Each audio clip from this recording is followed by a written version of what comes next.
Imagine walking through the African savanna, the sun beating down on your neck, unaware of the danger lurking nearby. It's 2017, and we're in the heart of South Africa. A safari guide, seasoned by years in the wilderness, is leading a game drive. The landscape is a picturesque tableau of life in the wild. Acacia trees punctuate the horizon, their umbrella-like canopies providing scant relief from the relentless sun. A herd of impalas graze peacefully nearby, their alert eyes scanning the horizon for any hint of danger. The air itself seems to pulsate with the heat of the day, a silent witness to the drama about to unfold. Suddenly the stillness of the scene is shattered. From the tall grass, a lion, the king of the jungle, charges. The peaceful grazing animals scatter in all directions, their survival instincts kicking into high gear. But the lion isn't interested in them. Its golden eyes are locked on one target, the safari guide. The lion pounces, its powerful claws tearing into the guide's arm. The tourists scream in terror, their once thrilling adventure turning into a nightmare in seconds.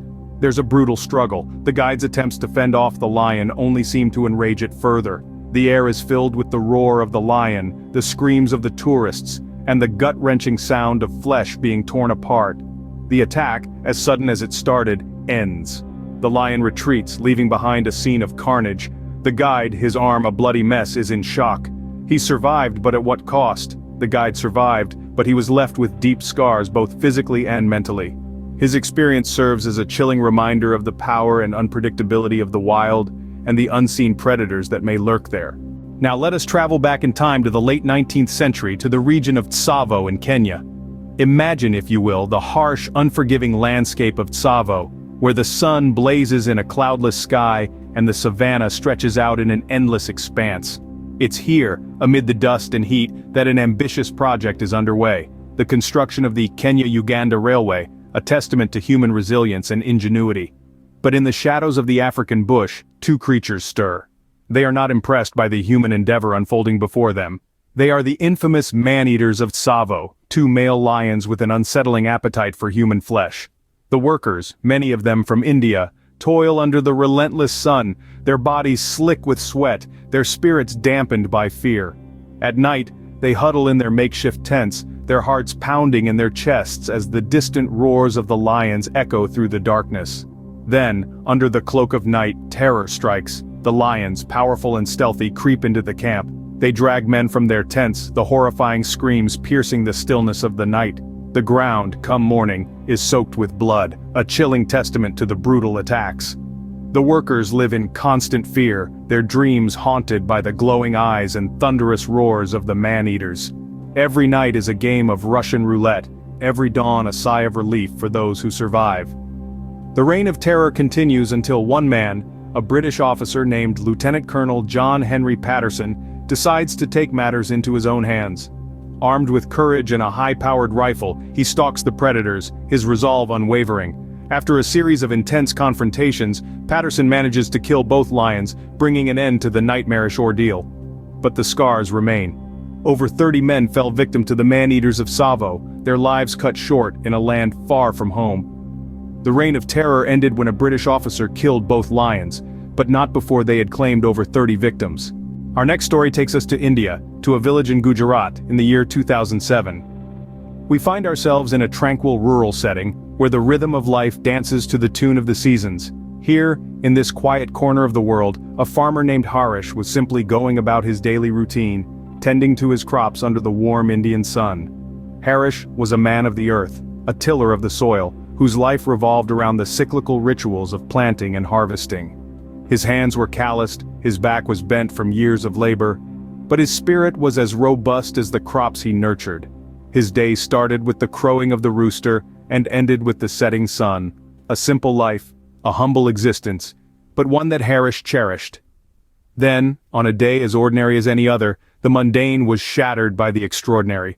From the edges of his field, a lion emerged, its golden mane glinting in the sunlight, its eyes locked onto Harish. It was an unexpected encounter, a clash of two worlds, the urban and the wild, the man and the beast.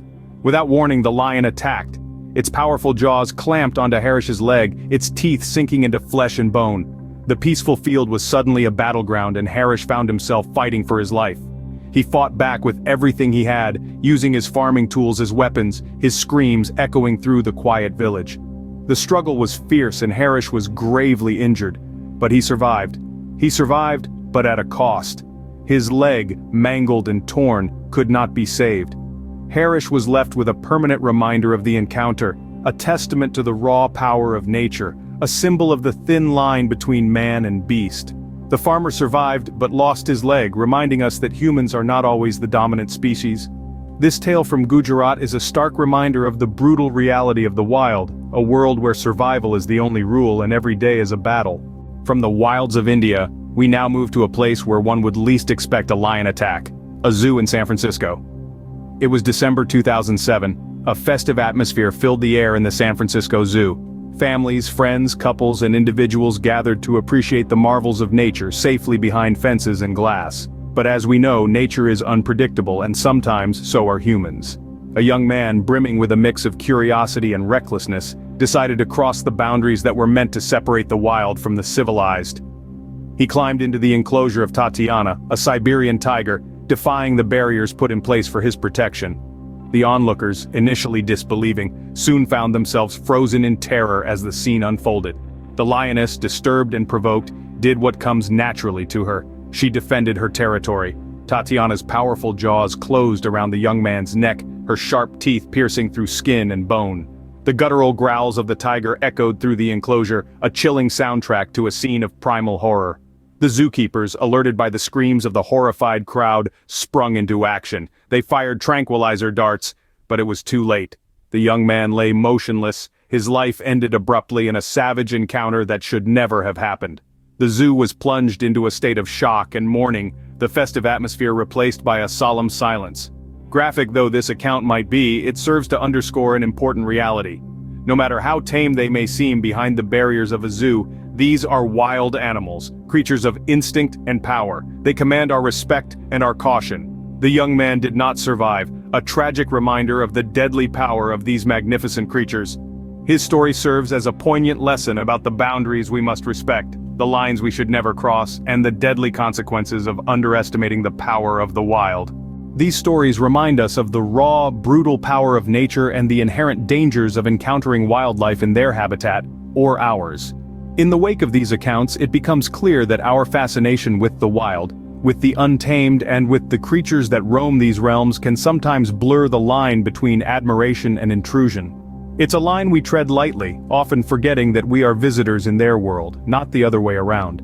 These tales of survival and tragedy are not meant to instill fear, but to foster respect. Respect for these magnificent creatures and their habitats. A lion, in its natural environment, is not a villain, but a vital part of a complex ecosystem. It's when we forget this, when we encroach upon their space, that the balance is disturbed and the consequences can be dire. Each of these stories paints a vivid picture of the aftermath of such encounters. The physical scars may heal with time, but the emotional wounds run deep. The trauma can last a lifetime, a constant reminder of the raw power of the wild. The loss of life, both human and animal, is a stark reminder of the price we pay for this imbalance. Yet these stories also serve as a testament to the resilience of the human spirit.